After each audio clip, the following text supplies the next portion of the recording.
preservação da credibilidade e da respeitabilidade do Poder Judiciário, as quais ficariam extremamente abaladas caso agora, quando já existe decisão formal condenando os acusados pela prática deste crime,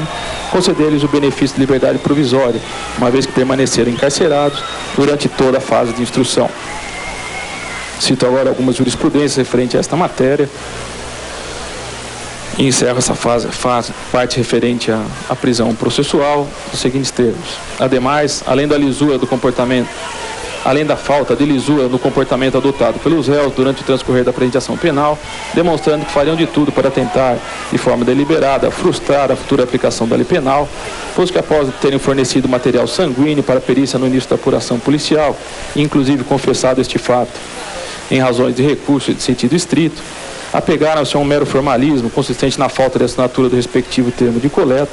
para passarem a negar de forma veemente a partir daí, inclusive em plenário durante este julgamento, que teriam fornecido aquelas amostras de sangue, o que acabou sendo afastado posteriormente, após nova coleta de material genético dos mesmos, para comparação com o restante daquele material que ainda estava preservado no Instituto de Criminalística. Por todas as razões, ficam mantidas suas prisões provisórias. Isto posto, por força da deliberação proferida pelo Conselho de Sentença nesta data, que julgou procedente a acusação formulada na pronúncia contra os réus Alexandre Alves Nardoni e Ana Carolina Trota Peixoto de Jatobá, ambos qualificados nos autos, condena-os às seguintes penas. Alexandre Alves Nardoni, pena de 31 anos, 1 mês e 10 dias de reclusão pela prática de crime de homicídio contra pessoa menor de 14 anos, triplamente qualificado, agravado ainda pelo fato do delito ter sido praticado por ele contra descendente, tal como previsto no artigo 121, parágrafo 2º, incisos 3º, 4º e 5º, combinado com o parágrafo 4º, parte final, artigo 3º, artigo 13, parágrafo 2º, a linha A, com relação à asfixia, artigo 61, inciso 2º, a linha A, segunda figura, e 29 todos do Código Penal, a ser cumprida inicialmente regime prisional fechado, sem direito a sursi.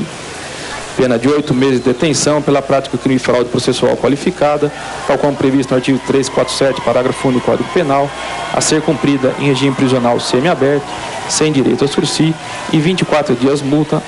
no valor unitário de cada dia, multa como indicado acima. Condenar a ré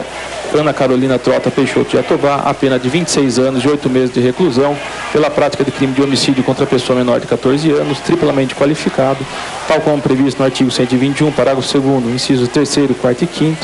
combinado com o parágrafo 4º, parte final, e artigo 29 todo do Código Penal, a ser cumprida inicialmente em regime prisional fechado, sem direito a sursi. Pena de 8 meses de detenção pela prática de crime de fraude processual qualificada, previsto no artigo 347, parágrafo 1 do Código Penal, a ser cumprido em regime prisional semiaberto, sem direito a sursi, e 24 dias multa no valor unitário fixado acima. Após o trânsito em julgado, feitas as devidas notações e comunicações, lance-se o nome do réu dos réus no livro rol dos culpados, devendo ser recomendados desde logo nas prisões em que se encontram recolhidos, pois que lhes foi negado o direito de recorrer em liberdade da presente decisão. Esta sentença é lida em público, às portas abertas, na presença dos réus, dos senhores jurados e das partes, saindo os presentes intimados. Plenário 2, o 2º Tribunal do Júri da Capital, à 00h40, dia 27 de março de 2010. Registre-se e cumpra-se. Essa, portanto, a sentença que está sendo proferida contra os senhores na data de hoje. Ao final do julgamento, os senhores terão a oportunidade de conversar com os defensores dos senhores a respeito da possibilidade de interporem recurso contra a decisão, o prazo que os senhores têm para fazer isso. Então, Roberto vai poder dar toda a atenção para os senhores, para saber se há necessidade, interesse nesse sentido. Ao final do julgamento, os senhores terão essa oportunidade para conversar com eles.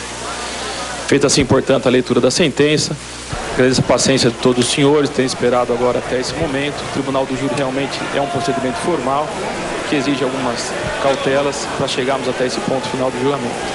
Feito assim, então, declaro encerrados os trabalhos após esses 5 dias de julgamento. Muito obrigado.